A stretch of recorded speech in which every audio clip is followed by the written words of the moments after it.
పాల్పంచుకుంటున్న BRS శ్రేణులందరికీ మరియు వెలుగుమట్ల వినోబాబాయ్ నగర్ నిరాశ్రయులందరికీ కూడా ముందుగా నా నమస్సుమాంజలి తెలియజేస్తా ఉన్నా. ఇవాళకి మీ గూడు కూల్చి 10 రోజులు అవుతాం. 10 రోజుల క్రితం 12 రోజుల క్రితం మీ గూడు కూల్చి మిమ్మల్ని రోడ్డు మీద పడేసి నిర్దాక్షిణ్యంగా మీ ఉన్న ఇళ్ళని 12 సంవత్సరాల నుంచి ఏ ప్రభుత్వం కూడా మీ జోలికి రాలేదు. మీరున్న దగ్గరనే మీరు శుభ్రంగా మీకు చేతనైన మేర మీరు ఇల్లు కట్టుకొని అక్కడ నివసిస్తూ ఉంటారు. అలాంటి దానికి ఇంకా మౌలిక వస్తువులు కల్పించాల్సింది పోయి రోడ్లు, కరెంటు, నీళ్లు లేదా ఇతరత్ర సౌకర్యాలు ఇవ్వాల్సింది పోయి పేదవాళ్ళకి ఉన్న జాగాలో ఇందిరమ్మ ఇల్లు ఇస్తామన్న కాంగ్రెస్ ప్రభుత్వం సాక్షాత్తు అసెంబ్లీలో ముఖ్యమంత్రి రేవంత్ రెడ్డి గారే భూదాన్ భూములైనా కూడా మేము రెగ్యులరైజ్ చేస్తామని చెప్పిన వీడియోలు కూడా మనం అందరం కూడా చూసినాం మన కళ్ళతో. కానీ మన ఖమ్మం భూదాన్ భూములకు మాత్రం వారు చెప్పిన మాటలు వర్తించవు. ఖమ్మం భూదాన్ భూముల్లో 12 సంవత్సరాలుగా నివసిస్తున్న పేదవాళ్ళ బ్రతుకులు మాత్రం వాళ్ళకి కానరాట్లేదు. నిర్దాక్షిణ్యంగా రోడ్ల మీద మిమ్మల్ని పడేసి ఇప్పటికి 12 రోజులు అవుతా ఉంటే ఇంకా మిమ్మల్ని ఇక్కడి నుంచి కూడా ఎట్లా వెళ్ళగొట్టాలని చెప్పి ఒక కుట్రపూరితమైన ఆలోచన ఈ ప్రభుత్వం చేస్తూ ఉంది. ఈ ప్రభుత్వం అందులో ఉన్న మంత్రులు, ప్రత్యేకించి జిల్లాలో ఉన్న మంత్రులు మీ మీద కక్ష పూరితంగా వ్యవహరిస్తున్న తీరుని బీఆర్ఎస్ పార్టీ గతంలోనూ ఖండించింది. సంఘటన జరిగిన తర్వాత ఈ ప్రభుత్వం అర్ధరాత్రి మిలిటరీ యాక్షన్ లాగా మీ మీద మరి వేలాది మంది పోలీసులను పెట్టి అప్పటికప్పుడు కూల్చిన మీ ఇళ్ళని సందర్శించడానికి, మిమ్మల్ని పరామర్శించడానికి, మీలో ధైర్యం నింపడానికి మరి పోయిన వారం కేటీఆర్ గారితో పాటుగా పర్యటించడం జరిగింది. కేటీఆర్ గారిని కూడా నేను తీసుకొచ్చాను. కారణం ఏంటంటే ఈ ఘటన యొక్క తీవ్రతని తెలంగాణ రాష్ట్రం మొత్తం తెలియజేయాలనే ఉద్దేశంతో కేటీఆర్ గారు వచ్చిన తర్వాత మిగతా మరి పార్టీలన్నీ కూడా వరుసగట్టిని ఇక్కడికి రావటానికి. కానీ బీఆర్ఎస్ పార్టీ లాగా మీకు అండగా నిలబడే పార్టీ ఏది లేదు. కేవలం వచ్చి కంటి తుడుపు చర్యలో లేకపోతే ఏదో రాజకీయ పరామర్శలకే పరిమితమవుతున్న రాజకీయ పార్టీలకి నేను రిక్వెస్ట్ చేస్తా ఉన్నా, ఒక్కసారి విజ్ఞతతో ఆలోచించండి. మన ఎజెండా పేదలా లేకపోతే మన ఎజెండా పెద్దలా? పెద్దలకి ఎప్పుడు కూడా మరి అండగా ఉండే కొన్ని రాజకీయ పార్టీలు ఇవాళ పేదవాళ్ళ గురించి ఆలోచించాల్సిన సమయం వచ్చినప్పుడు ఎందుకు ఆలోచించట్లేదు? ఈ కాంగ్రెస్ పార్టీ మీద పోరాడాల్సిన పటిమ ఉన్న రాజకీయ పార్టీలు ఎందుకని దాని గురించి పట్టించుకోవట్లేదు, పోరాడటం లేదనేది ఒకసారి ఖమ్మం జిల్లా ప్రజలు, ఖమ్మం జిల్లాలో రాజకీయ పార్టీలు కూడా మన్నం చేసుకోవాలి. ఇక్కడ రాజకీయాలు, రాజకీయ పార్టీలు పక్కన పెట్టండి. ఇక్కడ ఎవరు గుడిసెలేపించారు లేకపోతే ఏం జరిగింది గతంలో వదిలిపెడితే అక్కడ నివసించింది పేదలు, నివసిస్తున్నది పేదలు, ఇళ్ళు పోగొట్టుకున్నది పేదలే. వాళ్ళకి పేదరికం తప్పితే వేరే కులం, మతం లేదా రాజకీయ పార్టీతో సంబంధం లేదు. వాళ్ళందరిలో ఉన్నది ఒకటే ఒక కామన్ ఫ్యాక్టర్, అదేంటంటే పేదరికం. ఆ పేదరికాన్ని చూసన్నా సరే ఇవాళ సమాజం మొత్తం కరిగిపోయింది. అక్కడ జరిగిన ఘటనలు సామాజిక మాధ్యమాల్లో చూసి అక్కడ మహిళల రోదనలు కానీ లేదా పురుషుల యొక్క ఆవేదన కానీ చిన్నపిల్లలు పడుతున్న బాధను కానీ మరి నేలమట్టమైన మీ ఇల్లు కానీ చూస్తూ ఉంటే ఎక్కడో ఏదో యుద్ధం చేస్తే బాంబులు వేస్తే చివరికి మిగిలిపోయే శిథిలాలు ఏదైతే ఉన్నాయో అట్లా వెలుగుమట్ల ఇవాళ మీ వినోబావ నగర్ మిగిలిపోయింది. అట్లా దాన్ని చూసి యావత్తు తెలంగాణనే కాదు యావత్తు సమాజం కూడా సిగ్గుతో తల వంచుకున్నది. ఇంతమంది పెద్దవాళ్ళు బతుకుతున్నారు కదా, గొప్పవాళ్ళు బతుకుతున్నారు కదా ఖమ్మంలో. పేదవాళ్ళకి ఒక 700 ఇళ్ళు ఉంటే ఒక 1000 మంది నివసించడానికి, అది కూడా గుట్టలు ఎక్కలేక దిగలేక నానా బాధలు పడుతూ రాత్రనక పగలనక పురుగు పుట్ర మధ్యలో కరెంటు ఉన్నా లేకపోయినా, నీళ్లున్నా లేకపోయినా, రోడ్లు లేకపోయినా, సౌకర్యాలు లేకపోయినా కూడా ప్రభుత్వాలను వాళ్ళు ఏం డిమాండ్ చేయలే. వాళ్లకున్న పట్టాల్లో వాళ్ళని నివసింపజేయనిస్తే సరిపోయేది, కానీ అవి అక్రమం అంటారు. కానీ మేము తెలుసుకున్నాం అవి అక్రమం కాదు, అవి సక్రమం. భూదాను బోర్డే వాళ్ళకి పట్టాలు ఇచ్చింది. సరే, భూదాన్ బోర్డుకు సంబంధించిన వ్యక్తులు కూడా వేరే ఏవో విషయాలు మాట్లాడారు, కానీ వెలుగుమట్ల వినోబా నగర్ లో పేదలకు ఇచ్చిన పట్టాలు మాత్రం భూదాన్ బోర్డే ఇచ్చిందని వాళ్ళు కూడా ఒప్పుకోవడం జరిగింది. కాబట్టి ఇందులో అక్రమం అనేది ఏం లేదు, సక్రమంగానే ఆ పట్టాలు వచ్చినాయి. సక్రమంగా పట్టాలు వచ్చినప్పుడు భూదాన్ భూములకు సంబంధించిన పట్టాలు అయినప్పుడు వాళ్ళు నివసించేది భూదాన్ భూముల్లో అయినప్పుడు, అది ప్రభుత్వ భూమి అయినా భూదాన్ భూమి అయినా సరే, పేదవాళ్ళకి మీరు రెగ్యులరైజ్ చేయడానికి మీకు వచ్చిన కష్టం ఏంటి నష్టం ఏంటి అని చెప్పి బీఆర్ఎస్ పార్టీ ప్రశ్నిస్తా ఉంది, మేము ప్రశ్నిస్తా ఉన్నాం. ఇవాళ కూడా ఈ పేదవాళ్ళ తరఫున మా డిమాండ్ ఒక్కటే, ఎక్కడైతే ఇల్లు కూలగొట్టారో అక్కడనే వాళ్ళకి ప్రతి ఒక్కళ్ళకి 100 గజాలు స్థలము, అందులో 5 లక్షల రూపాయలు ఇందిరమ్మ ఇల్లు మంజూరు చేయాలనేది బీఆర్ఎస్ పార్టీ యొక్క డిమాండ్. ప్రతి ఒక్కళ్ళకి వాళ్ళు కూలగొట్టిన ఇల్లు ఎక్కడుందనేది వాళ్ళకి తెలుసు, లబ్ధిదారులకు తెలుసు, మీకు తెలుసు, యావత్ సమాజానికి తెలుసు. మా దగ్గర కూడా లిస్టులు ఉన్నాయి.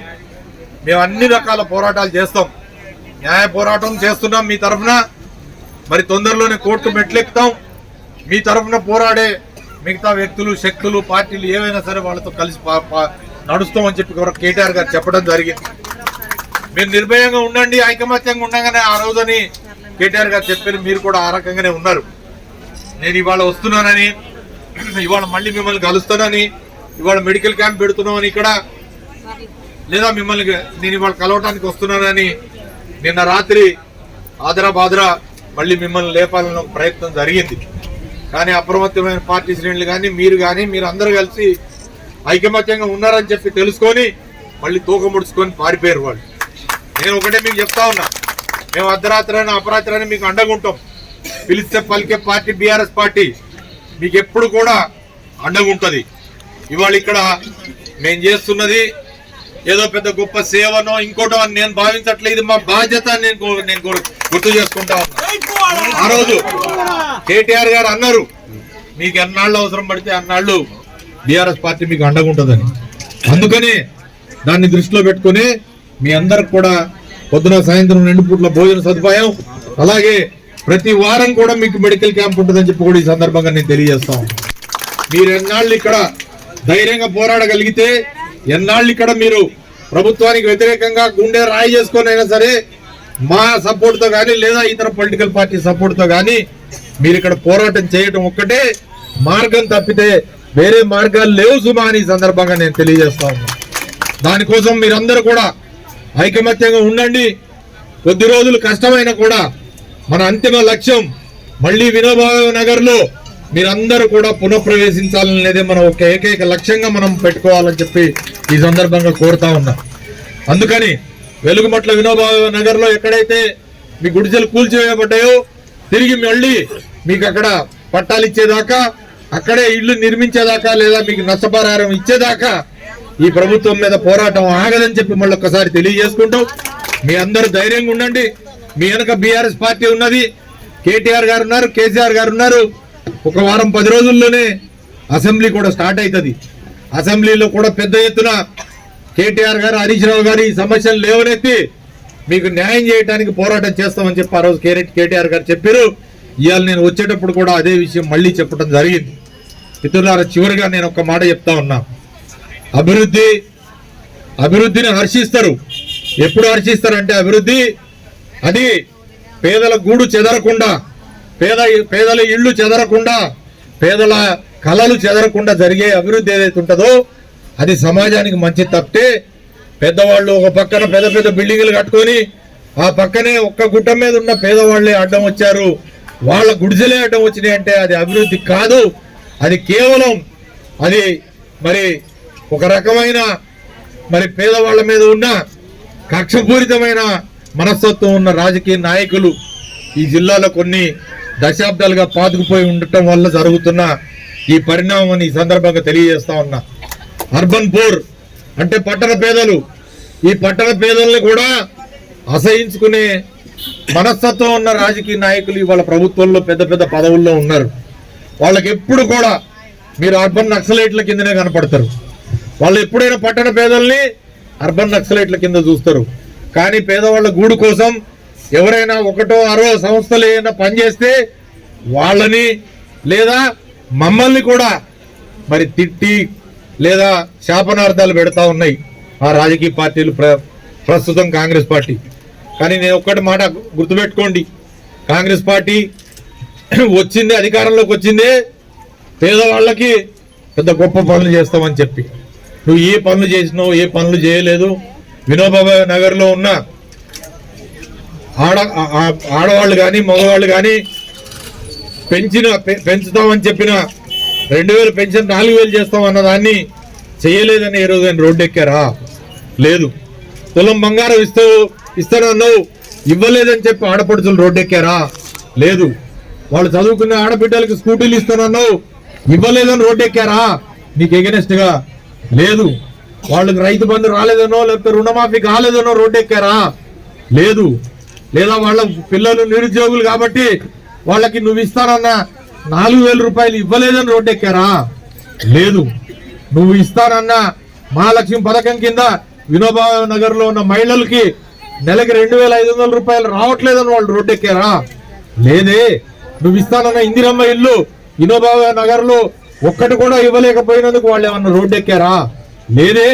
నువ్వు ఇస్తానన్న ఇన్ని రకాల మరి మరి మహాలక్ష్మి పథకం కానీ, గృహజ్యోతి పథకం కానీ, కరెంటు 200 యూనిట్ల వరకు ఫ్రీగా ఇచ్చేదాన్ని కానీ, లేదా గ్యాస్ కింద బండకి 500 రూపాయలు నువ్వు ఉచితంగా ఇస్తానన్న దానికి కానీ ఏ రోజైనా ఈ మహిళలు ఆశపడ్డారా?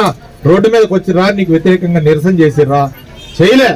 కానీ ఆ రోజున ఏమి ఆశించకుండా నీకు ఓట్లేసినాం రేవంత్ అన్న అని చెప్పి బాజాప్తు చెప్తున్నారు అన్ని వినోబా నగరోళ్ళు. కానీ మీకు ఓట్లేసినా కూడా మీరు వాళ్ళు ఇవాళ రోజున వాళ్ళ మీద ఈ రకంగా ఎందుకు కక్ష తీర్చుకున్నారు అనేది ఇవాళ తెలంగాణ సమాజానికి అర్థం కాని ఒక పెద్ద ప్రశ్న. దాని వెనకాలన్న కుట్ర ఇవాళ సమాజం మొత్తానికి అర్థమైంది 10 రోజులు 12 రోజుల్లో. కాబట్టి మళ్ళొక్కసారి మేము రేవంత్ రెడ్డి గారిని అలాగే ఈ జిల్లాలో ఉన్న 3 మంత్రుల్ని డిమాండ్ చేస్తా ఉన్నాం. వినోబా నగర్ లో ఏదైతే వెలుగుమట్లలో కూల్చిన గుడిసెల స్థానంలో మళ్ళీ వాళ్ళకి ఇళ్ల పట్టాలు, పక్కా గృహాలు మరి మంజూరు తక్షణమే మంజూరు చేయాలని మళ్ళొక్కసారి డిమాండ్ చేస్తూ బాధితులందరికీ కూడా మరి అండగా ఉంటామని చెప్పి మీరందరూ మనోధైర్యం కోల్పోకుండా పోరాడాలని చెప్పి మనస్ఫూర్తిగా కోరుకుంటూ సెలవు తీసుకుంటా ఉన్నా. జై తెలంగాణ! కేసీఆర్ గారి నాయకత్వం, కేటీఆర్ గారి నాయకత్వం. జై తెలంగాణ! వర్ధిల్లాలి వెలుగుమట్ల నిర్వాసితుల ఐక్యత.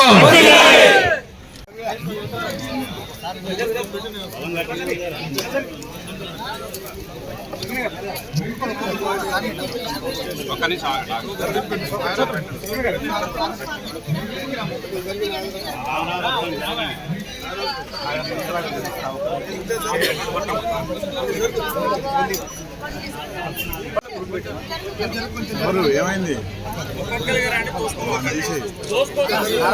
డేంజర్